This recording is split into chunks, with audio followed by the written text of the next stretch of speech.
We live in a time when people speak as though words have no weight. Online, on air, in traffic, at home, schools, work, etc. The tone is the same. Sharp, loud, aggressive, rude, defensive. We have mastered the art of sounding right, but lost the grace of being kind and the wisdom to understand perspectives. Sadly, this constant harshness is a poor reflection of the person speaking, more often exposing insecurities and low emotional intelligence than strengths. Take the recent disagreement between Pastor Femi Lazarus and a lady online. She challenged his comment about women's moods, and that's fine. But what followed wasn't dialogue. It was destruction. Insults, curses, disrespect, like killing an ant with a sledgehammer, a complete overkill. We have normalized this both online and offline. Then, on a larger stage, came the uproar after US President Donald Trump said he might go into Nigeria guns blazing over the killings of Christians. Nigerians were divided. Some supported him. Others said we can solve our own problems. Both sides made fair points. But again, the tone quickly became toxic.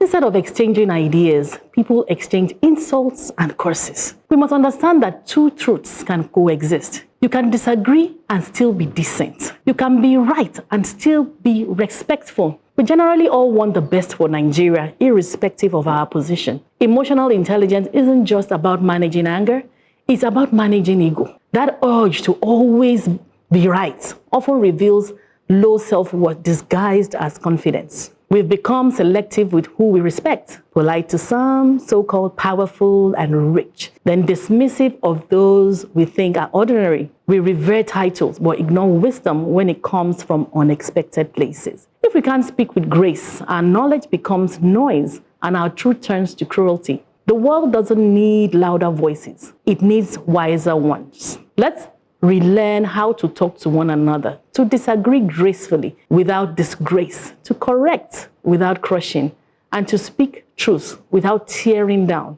Because the true strength of a nation isn't in how loud we speak, but in how well we listen. I mean, this is right up my alley. I tell people that the mark of an educated person is being able to hold two opposing thoughts. A lot of Nigerians struggle to hold two thoughts at the same time. You are either for them or against them. And it shows in the quality of discourse we have on social media. A lot of people struggle to disagree without being disrespectful. For them, it is how loud can I get? How vile can I get? They keep scores on, oh yes, I shut him down. No, you are only disgracing or embarrassing yourself. You know, we are selectively kind and we are selectively respectful. It is a privilege we reserve for people who feel can benefit us in a way or the other. And we are very cruel and condescending to the people who feel are not at the same, are below our level. And sometimes it's just an illusion, but then it is a society we find ourselves in. I think it boils down to belief and how people believe and what the whole ideology around people's belief.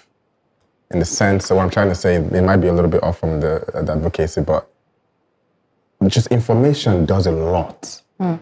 Like information changes your perspective. Absolutely.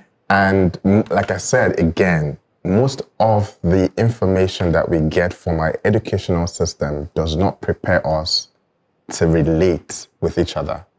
It comes more of, technical, I want to be able to work. It's not really deep into how do you relate. Everybody's entitled to their perspective. Sure. One of the things that I do is, I'm learning to do, is I don't disagree with you. Because the moment you say something, I say, I disagree.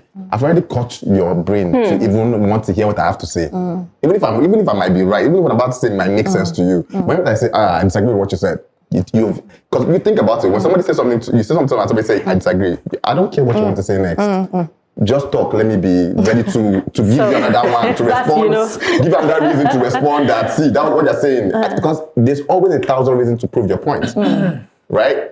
So I think it just begins with information. It's something I saw on social media, and it was a video where the guy was describing that when you see successful people, you think it's luck. No, it's not. There's something that they know that they do in tiny forms that shapes their outcome. Right? It's not, it might just be the way you interact with somebody that gets you to that. Yeah. It might be the way you work with somebody that gets you to that. It's those tiny behaviors that make people successful. But you think, it's luck. Now, the reason why, because his father is this person, father is that person. Sometimes it's just knowledge and information.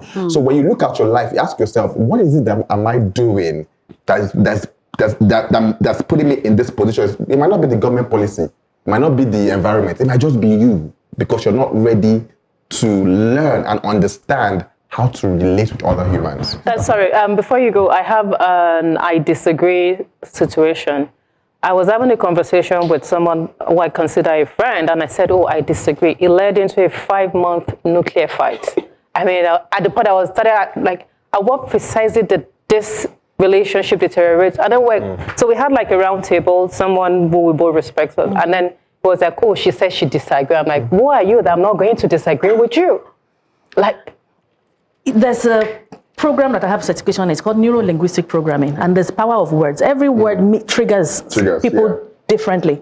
So that word has triggered that person differently. And that's why those kind of emotional intelligence trainings are important, because sometimes instead of us to use the word I disagree but so you are beautiful but you are dirty, you know, those anything after but, anything after disagree. So you can say in addition to what you said, or my perspective is, it's just how we say it. But you know, on social media, your father, your mother. It was a learning point for me, because I just had to learn that, I disagree. Because my kids tell me, Mama, no, I disagree. I don't pick offense over it. And then it just occurred to me that I am not the standard. For a lot of people, they take it as an attack. All right, so there's a scripture that says, be slow to speak, but be quick to hear. And there's a lot of wisdom in that scripture, because I use it a lot as somebody who, when I was very young, I was very quick to temper, you know, and over time, That's surprising, by the way. Yeah, I mean, I learned to work on myself. And one of the things that I realize is that when I'm slow to respond, I listen better. What is this person trying to say? And in what way can I respond? And in what way, how will I respond that will trigger this person negatively? So that's why typically you see that, you know, when I react to issues, I try to look at both sides. I try to position myself on both sides. Okay, if I was on that other side, how will I see this? And then what I realize is that makes me a lot more objective about some issues. And I think that's what a lot of people lack online, because the anonymity of online makes it easy for you to say whatever you want to say without the emotional impact of it. If you look at somebody now, like one minister looked at somebody and say, you are a fool, you know, you get the immediate feedback from that. I'm not a fool. You know, I'm not a fool. And then that, you know, so people, because they're online, they get to think that they have no responsibility for being courteous, for doing the right thing. You can just do it. But then when you meet the same person one-on-one, you find out that they lack the ability to do so. So you get the fact that really that reaction is actually a trait of weakness on that other person. Because if you're really very, very strong, if you're really very, you know, emotionally sound, you will not need to pull the other person down to get your point across. To get your point across. You know, we need to be a lot more wiser. We need to pause, you know, and listen more before we react. And probably then we'll somehow realize that there's no need for me to react in that way and speak in those words and manner of speaking, and, you know, and be respectful. Being respectful, just being respectful in itself earns you more friend than when you're not. The neuro-linguistics, what do you call that? NLP, yeah. I think that's the reason I don't discuss with people anymore on certain topics. Shall three? See, religion, relationship, and now politics. If you're not on this table, you cannot engage me on it, except we have a personal relationship. And I really want to engage with you to get your values and we are going somewhere. Beyond that, I like my peace. Add marriage to it. Yeah, I mean, relationship, yeah. But there's a training I did, I think this was last year, Olo Supergirl, she has this new media conference. and I was called to speak to secondary school children on responsible use of social media. That was one engagement. I did not even bother whether there's honorarium or whatever. I was so excited to have it because I still believe that most of the things that are happening online is also coming from a place of ignorance, right? A lot of these younger people don't know the impact of what they are doing, whether to themselves or even to the next person. So it gave me an opportunity to break it down to them, telling them how something you cannot say to a person physically, something that you can't say and hope that your parents would hear, is not something that should be in a comment section or should be said to somebody else because you think that you're online. So it gave me the opportunity to break it down. I think that's one engagement I'd always be open to have. And I also encourage parents to have it with their young ones because for me, I bring upbringing into this because there are certain conversations that even in my upbringing, we know that you can think it, but you cannot say it. You can maybe come back and have a small conversation with your mom. Yes, it's funny, it's gossip, but you will still hear, this cannot be done, this is this, and you know it ends there.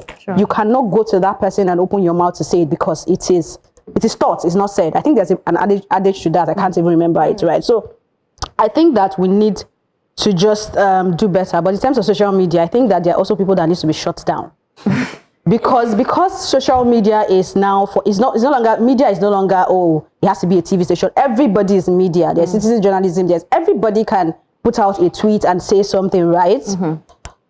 Everybody can do that, right? So because they can do that, it means that even thoughts that do not elevate our value is giving room to fly, and amplified by blogs and platforms that do not even understand the responsibility they hold.